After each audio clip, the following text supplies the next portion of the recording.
Welcome জনাইছোঁ all my dear ফ্ৰেণ্ডসকলক লগতে সকলোকে শুভেচ্ছা জনাইছোঁ আজি সৰস্বতী পূজাৰ কাৰণে সকলোৱে যাতে আজিৰ দিনটো ভালে কুশলে পাৰ হয় তাৰে কামনা কৰিছোঁ।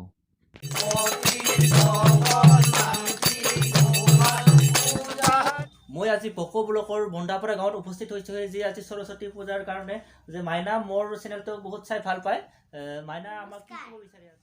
অজয় খুৰাৰ ইউটিউব চেনেলটো মই সদায় চাই থাকোঁ, আপোনালোকেও চাব, লাইক কমেণ্ট শ্বেয়াৰ কৰিব আৰু লগতে ছাবস্ক্ৰাইব কৰিব আৰু আপোনালোকক সকলোকে সৰস্বতী পূজাৰ শুভেচ্ছা জনালোঁ।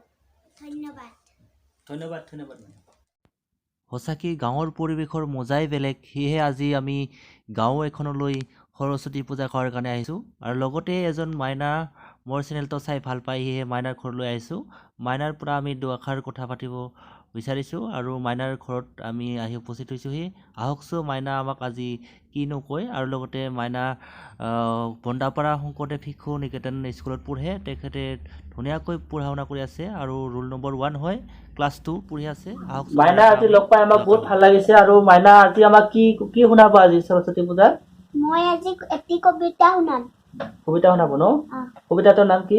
মৌমাখি আৰু ভমৰা।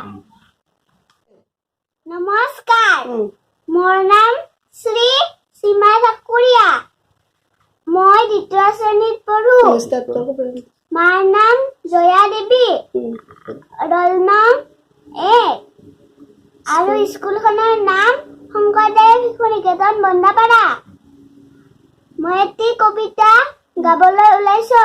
কবিতাটোৰ নাম হ'ল মৌমাখি আৰু ভমৰা। মৌমাখি বোৰে কাম কৰি ফুৰে, ফলে ফুলে উৰি, ফুল ৰস কাঢ়ি গাই গুণ গুণ গুণ। ভমৰাৰ হাই একো কাম নাই, ভ ভ কৰি ঘূৰি থাকে পৰি, খুন্দা খাই হয় গ'ল।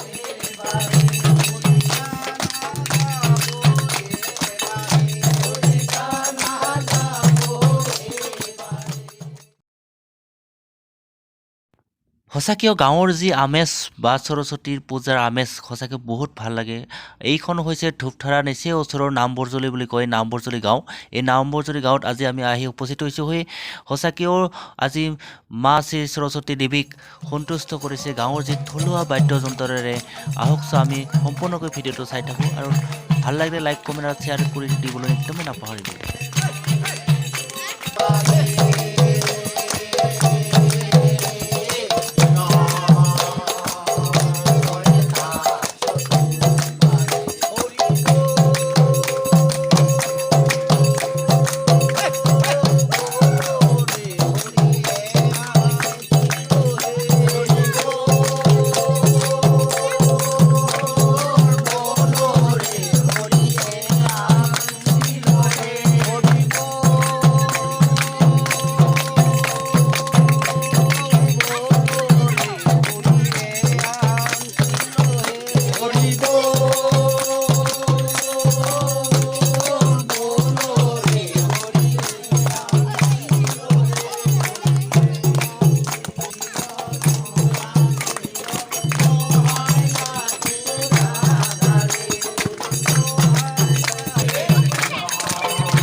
নালাগে দিয়ক, আমাৰ পিছত আহিম।